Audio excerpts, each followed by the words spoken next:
ကဲမင်္ဂလာပါဗျာ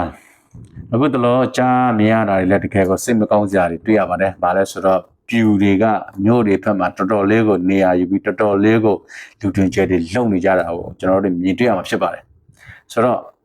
ပြူတွေကသူ့ရဲ့အဘအာကိုနော်သူတို့နောက်မှာ background ကောင်းကောင်းရှိတယ်။ဆိုတော့သူတို့အဲ့ဒါတွေနဲ့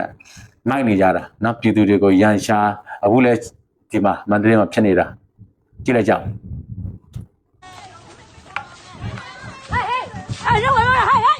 မင်းကလေးနဲ့ရင်ဖြစ်ဆရာလားဗျာပြဿနာကြီးရှင်းလို့ရတယ်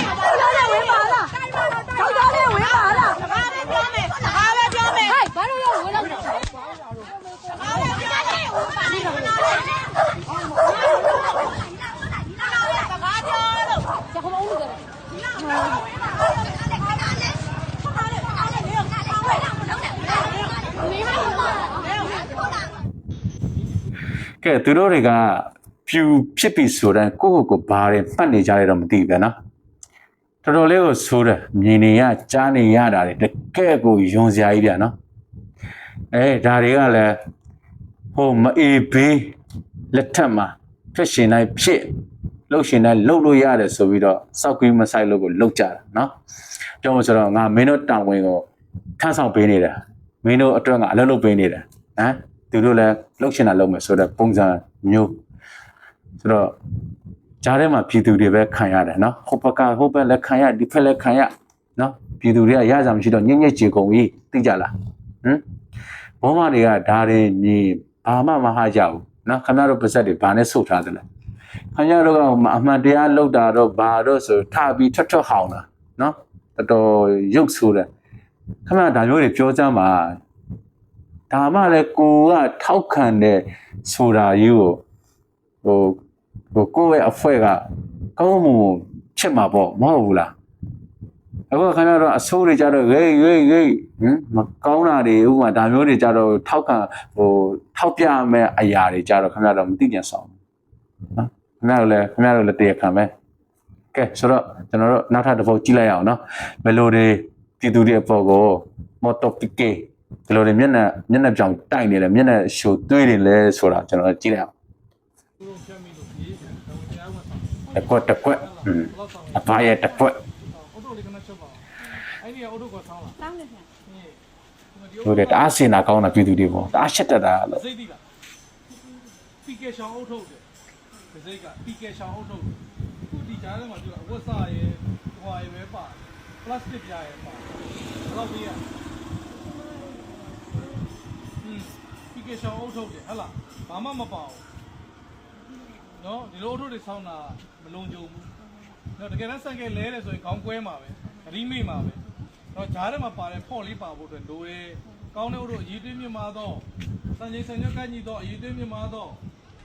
မော်တော်ဆိုင်ကယ်စုတို့ကိုမိသားစုတွေကြတက်စေဆောင်းထားရမည်ပါတယ်အမှဆောင်းထားရမလဲဒါဆောင်းလားဆိုဆောင်းတယ်ပဲရင်းနေရဲတွေတွေ့ဟာဆောင်းနေဆိုတော့တကယ်တမ်း accident ဖြစ်လာရင်အမောက်ကာကွယ်ပေးမဲ့အုပ်ထုပ်မဟုတ်ဘူးစေတနာတအားကောင်းတာပြည်သူတွေတအားရှစ်တာကောင်းတဲ့အုပ်ထုပ်ကလေးဝယ်9600လောက်ဆိုကောင်းတယ်9600တော့ဖြစ်သွားပြီလားအုပ်ထုပ်တစ်လုံးဒီလိုလေဒီကြားတော့ဘာမှမပေါ့တွေ့လားပလတ်စတစ်သားပဲရှိတယ်နေပူဆောင်းတဲ့အုပ်ထုပ်ဖြစ်ဟုတ်လားနေပူဆောင်းတဲ့အုပ်ထုပ်ဖြစ်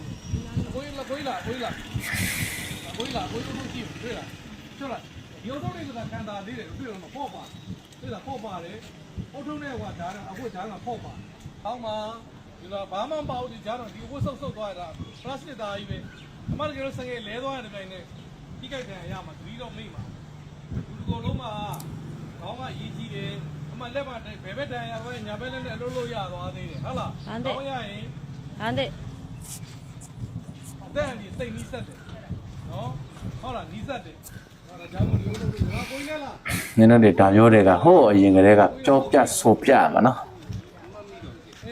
ခုမှလုတ်ပြတော့ကွာဒါလည်းတူတူပဲဒါပီကက်ရှောင်းအုပ်ထုတ်တွေပဲရေသွေးပြည့်မိတဲ့အုပ်ထုတ်တွေပဲဟုတ်လားကိုကြီးတွေဟုတ်လားနော်ဒီလိုအုပ်ထုတ်တွေစောင်းလို့အစင်မပြေဘူးနော်အကိုကြီးတို့အတွက်အစင်မပြေဘူးမတော်တဆမှုတစ်ခုအဖြစ်အကိုကြီးကာဝယ်ပေးမှာမဟုတ်ဘူးနော်ညာဒီဘယ်မှာတွေ့ရလဲဆိုစံကဆိုးစံကဒီဝယ်တဲ့ခါမှာရှိုးရုံးနေလက်ဆောင်ပေးတယ်ဈေးနေတာကိုလက်ဆောင်ပေးတယ်အဲ့ခါမှာပေးကြတယ်နော်အဲ့တော့အရေးသေးဟိုမှာဖော့ပါတဲ့ဥစ္စာတွေစောင်းတန်းနိုင်တော့ကတော့အိန္ဒိယလာတော့ကတော့စောင်းဒါတွေကကျွန်တော်တို့ဒီထဲမှာထုတ်တဲ့ဥစ္စာတွေ ပေါ်လဲမပါဘူးဟုတ်လားမကြည့်လေတကယ်လဲကြည့်အခုဘာ ဆိုင်ကယ်အုတ်ထုတ်တွေတောင်မှကိုယ်နိုင်ငံမှာမထုတ်နိုင်ဘူးနော်သူများနိုင်ငံကနေပြီးတော့ဝယ်ဆောင်ရတဲ့အဆင့်ဆိုတော့ပြောလိုက်ရင်တော့ပြည်တွင်းထုတ်ကုန်အားပေးပါပြည်တွင်းထုတ်ကုန်အားပေးပြည်တွင်းထုတ်ကုန်စောင့်နေမယ်ဆိုထမင်းမှငတ်မှာနော်အခုကျဥပြဿနာတောင်မှဘောင်းလဲရောင်းလဲတွေဖြစ်နေတယ်ကျဥပြဿနာနဲ့စားအုံးစီပြဿနာဒါနဲ့ပဲပြီးသွားတယ်ပဲတစ်နှစ်နော်ခင်ဗျားတို့ပြောလိုက်ရင်တော့လေကြီးမိုးကြီးဆူနာမီလောက်ရှိတယ်လှုပ်လိုက်တလုံးကိုတိကြပါဗျာဟုတ်လားနေဘူးလို့စောင်းဟိုင်းတာမဟုတ်ဘူးကိုတို့တကယ်တမ်းမေတော်ကစားမတကူဖြစ်လာတဲ့ခါကျလို့ဆိုလို့ရှိရင်ခေါင်းကာကွယ်အောင်အတွက်ခေါင်းမကာကွယ်နိုင်တဲ့အုတ်ထုတ်ဖြစ်တယ်ဟုတ်ပြီတော့ကညမှာဒိတ်လုံးတွေမစောင်းနဲ့နော်ဟုတ်လားတဖြည်းဖြည်းနဲ့တော့အုတ်ထုတ်တွေတော့စောင်းလာတယ်ဒါပေမဲ့မင်းတော့ဖမ်းတာကိုစောင်းပါမရှိမဲ့တွေတောင်းစားတာဗီဒီယိုထဲမှာတော့သူတကယ်ကိုပြည်သူတွေဝန်ဆောင်မှုပေးနေတယ်ပေါ့ဟုတ်လားနော်ကဲတဒနာတော့ဒီလိုပါပဲခင်ဗျာနော်ဆိုတော့ပြည်သူတွေပေါ်မှာသူတို့ဘလောက်စေတနာရှိတယ်ဘလောက်ကောင်းတယ်ဆိုတဲ့ဟာကိုဗီဒီယိုလေးတစ်ပုဒ်လုပ်ပြီးတော့ live ပေါ်မှာဖြန့်လိုက်ရှင်းဖြစ်ပါတယ်ဒါပေမဲ့ရင်ထဲကတော့ပါမယ်လို့မထင်ဘူးပါလည်းမပါပါဘူးเนาะသူတို့တွေကအဘရဲ့ plan နေတာအဘရဲ့ plan C လား plan E လားတော့မသိဘူးဘာတော့ plan A B C D နဲ့သွားနေတာเนาะနောက်ဆို Z ထိသွားမယ်အဘကเนาะ Z ထိပြီးတာနဲ့ပြီးပြီအဲ့ဒါပြက်เนาะနိုင်ငံလည်းမရှိတော့ကုန်ပြီအဲ့ဒါတီးဖို့ဘောမတွေတီးဖို့ဆိုရင်မမနဲ့เนาะဘောကရှောင်လားမရှောင်လားဆိုရင်နည်းနည်းကြည့်အောင်ဘောကနားလေးကျွတ်ထွက်သွားမယ်ကဲဒီနောက်တစ်ပုတ်ဆက်ကြည့်အောင်ဗျနောက်တစ်ပုတ်ကတော့အခုအိန္ဒိယမှာကျွန်တော်ပြောချင်တာပေါ့နော်ကျွန်တော်ဒီဗီဒီယိုလေးကိုကြည့်ပြီးတော့ကျွန်တော်ပြောချင်တာကကျွန်တော်တို့နိုင်ငံမှာအာဏာသိမ်းလိုက်တယ်အာဏာသိမ်းလိုက်တဲ့ဆိုရှိတဲ့အဲ့ဒီစစ်တပ်အောက်မှာရှိတဲ့ဒီအစိုးရဝန်ထမ်းအဖွဲ့အစည်းဟူသမျှအကုန်လုံးစစ်တပ်ရဲ့အလိုကျဖြစ်သွားတယ်နော်အခုကြည့်နေတဲ့မိတ်ဆွေတွေတတိထားပြီလားမသိဘူးနော်အင်ဒိုနီးရှားမှာပြဿနာဖြစ်တုန်းကဆိုလို့ရှိရင်စစ်တပ်ကပြည်သူလူထုနဲ့နေတယ်ဆိုတဲ့အတွက်ကြောင့်အဲ့ဒီဝန်ကြီးတို့ဘာတို့ကအဲ့ဒီလူတွေကပြည်သူလူထုကိုအဆုံးထိလုပ်လို့မရဘူးနော်သူတို့လုပ်လို့မရအဲ့တော့မြင်လိုက်အောင်ထင်တယ်ရုပ်သေးသေးတွေဒါပေမဲ့စစ်တပ်ကစစ်သားတွေကပြည်သူဘက်ကရှိတယ်အဲ့လိုဖြစ်နေရမယ်အဲ့လိုဖြစ်နေရမယ်ဟုတ်တယ်မလားဘာလဲအခုတည်းရှိတဲ့အစိုးရအကုန်လုံးသူတို့လောက်ရောက်သွားတော့တေးပေါ့ပြည်သူတေးပြီလေအခုအိန္ဒိယမှာမြင်တာတော့ကဲဆိုတော့ဘာလဲဆိုတာကြည့်လိုက်အောင်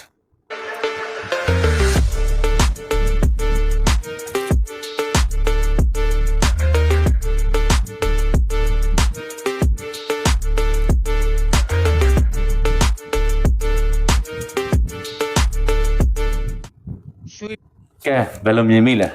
နော်ဒါကကျွန်တော်တို့အပေါ်ရကြည့်မယ်ဆိုလို့ရှိရင်သူတငယ်ချင်းတွေကဗီဒီယိုဆက်ကားမှာလို့ပေါ့ဗျာနော်အိန္ဒိယကားတွေမှာလို့ပေါ့သူတငယ်ချင်းလာပြီးတော့တကားလေးဖွင့်ပြီးတော့ကဲထုတ်သွားတော့တကယ်တော့ကြတော့မဟုတ်ဘူးနော်ဒါသူတို့အခွင့်အရေးပေးတာအမေဖမ်းရတယ်ဆိုမှပါဗျာ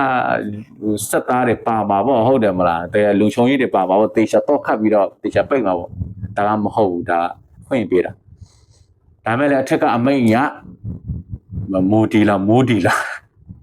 ဒီလဲအခုဟာတိုင်ပြောက်နေတာအခုကိုယ်မှတာကိုနေလို့မရဘူးတစ်ဖက်ပြေးနေရတယ်ဆိုတော့အထက်ကမိတ်ရဖမ်းသွားတယ်တုတ်ပင်မဲ့သူကအထာလေးနဲ့ပေါ့ဗျာဒါတော့လည်းမပိတ်ထားဘူးဆိုတော့ဟိုဖွင့်ပေးလိုက်ရင်ပဲအဲ့လိုမျိုးနော်ဒီကကျွန်တော်ပြောချင်တာသူတို့အကလုံးတစုတည်းတက်မရှိဘူးအခုကျွန်တော်နိုင်ငံမှာမရောက်လိုက်ဘူးမကြိုက်ဘူးမတော်လန်ရဲကြဘူးမပြောရဲကြဘူးမဆိုရဲကြဘူး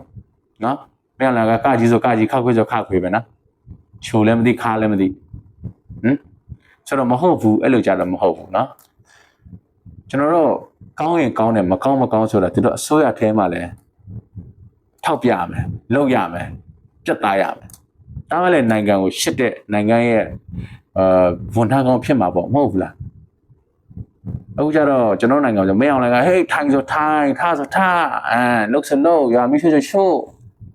မဟုတ်ဘူးအဲ့ဒါမှားတယ်တကယ်ပြောတာအခုကြည့်အိန္ဒိယဘယ်လောက်မိုက်လဲအသားတွေအထာလေးနဲ့လွှတ်ပေးလိုက်ဒီကောင်တွေကိုမလွှတ်ရှင်တော့ပိတ်ပြီးတော့ခေါ်ရရတာပဲဟုတ်တယ်မလားပြပြတာနော်လောဖြစ်မူဒီကအဲ့ဒီဝန်ကြီးကသူတို့မကြိုက်ရတဲ့အတွက်ကြောင့်သူတို့ဘက်ကနေတယ်ဗျာကဲဆိုတော့ အခုကျွန်တော်ဟိုနေ့ကတင်လိုက်တဲ့ဗီဒီယိုကို comment တွေလာရေးကြတဲ့လူရှိတယ်။ဘာလို့အဲ့ဒီတော့ကတော့ဒီအတိအကျမဖြစ်လိုက်ဗျာနော်ဒီမင်းအောင်လာတမီးကထိုင်းကနေပြီးတော့ရွှေမောက်ကိုလုတ်ပြီးတော့တွားရောက်တာနော်490ပိတ်တာ490ကျော်နော်ဒေါ်လာ48တန်းဆိုတော့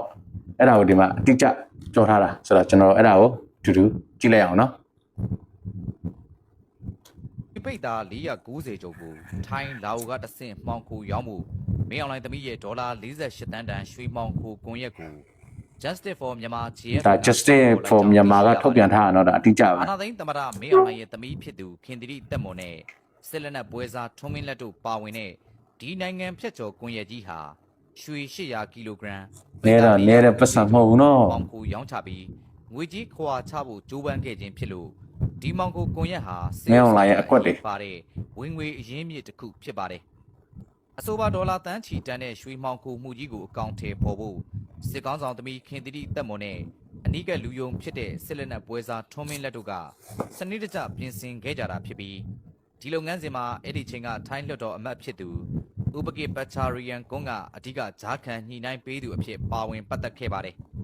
၎င်းတို့ဟာနိုင်ငံတကာဘန်နာရေးနဲ့မှောင်ခိုလမ်းကြောင်းတွေကိုအသုံးချပြီးစေအုပ်စုရဲ့တရားမဝင်ရွှေတွေကိုငွေကြေးအဖြစ်ပြောင်းလဲဖို့ကြိုးစားခဲ့ကြခြင်းဖြစ်ပါတယ်။သူတို့ရဲ့အစီအစဉ်အရရွှေတွေကိုလာအိုနိုင်ငံအခြေစိုက်စီးပွားရေးလုပ်ငန်းစုကြီးတစ်ခုဖြစ်တဲ့ AIF Group ရဲ့လက်အောက်ခံကုမ္ပဏီတစ်ခုထံလွှဲပြောင်းရောင်းချဖို့အထိညှိနှိုင်းခဲ့ကြသလိုရောင်းချလို့ရလာမဲ့ဒေါ်လာ48တန်းခန့်ကိုတော့48တန်းတောင်းစိတ်တစ်ပိုင်းပိုင်ဆိုင်တဲ့ BIC Bank လာအိုဘဏ်ကတဆင့်လွှဲပြောင်းပြီးတရားဝင်ငွေအဖြစ်ခွာချဖို့ပြင်ဆင်ခဲ့ကြတာကို GFN ရဲ့စုံစမ်းစစ်ဆေးမှုတွေအရသိရှိရပါတယ်။ဒါပေမဲ့ဒီနိုင်ငံဖြတ်ကျော်ရွှေမောင်ခိုလုပ်ငန်းကြီးဟာအောင်မြင်မှုမရရှိပဲ2021ခုနှစ်နှစ်လယ်ပိုင်းမှာပြတ်ပြေသွားခဲ့တယ်လို့နှစ်ဖက်ကြားလုပ်ငန်းဆိုင်ရာအာမခံချက်တွေနဲ့ငွေပေးချေမှုအစီအစဉ်တွေအပေါ်သဘောထားကွဲလွဲမှုတွေဖြစ်ပွားခဲ့တာကြောင့်နောက်ဆုံးမှာအစီအစဉ်ပြတ်သွားခဲ့ရတာဖြစ်ပါတယ်။လုပ်ငန်းပြတ်ပြေသွားခဲ့ပေမဲ့စစ်အုပ်စုဟာအာဏာသိမ်းပြီးနောက်ပိုင်းနိုင်ငံပိုင်အရင်းမြစ်တွေကိုအသုံးချပြီးနှီးမျိုးစုံနဲ့ငွေကြေးရှာဖွေနေစေဖြစ်ပါတယ်။ဒါကြောင့်နိုင်ငံခြားငွေဟောင်ကောင်အာဏာပိုင်တွေဒေါ်လာလိုရဆိုတော့စစ်အုပ်စုရဲ့တရားမဝင်ရွှေမှောင်ခိုမှုနဲ့ခွာချမှုအန္တရာယ်တွေကိုထိရောက်စွာစုံစမ်းစစ်ဆေးဖို့ GFN ကတိုက်တွန်းတောင်းဆိုထားပါတယ်။ကဲဒါကတော့ကျွန်တော်ဟိုနေ့ကတင်လိုက်တာမှာအောက်မှာကျွန်တော်ဗီဒီယိုအောက်မှာလာပြီးမန်နေကြတဲ့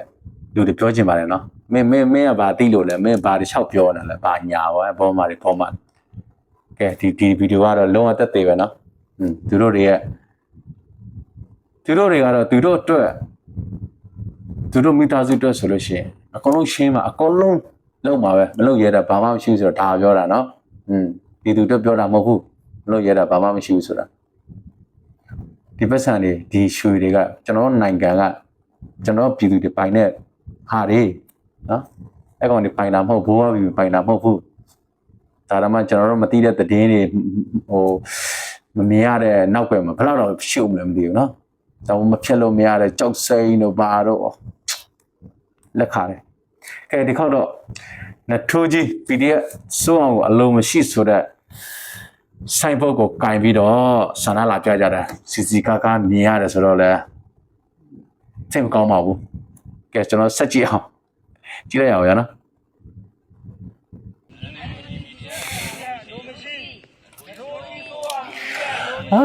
စိတ်ညစ်ပါတော့ကွာကြည့်ဘယ်လိုရလဲရှေ့အသေးချာတိုင်မြင်လိုက်ဟိုဟာရေးတယ်မိနေသေးတယ်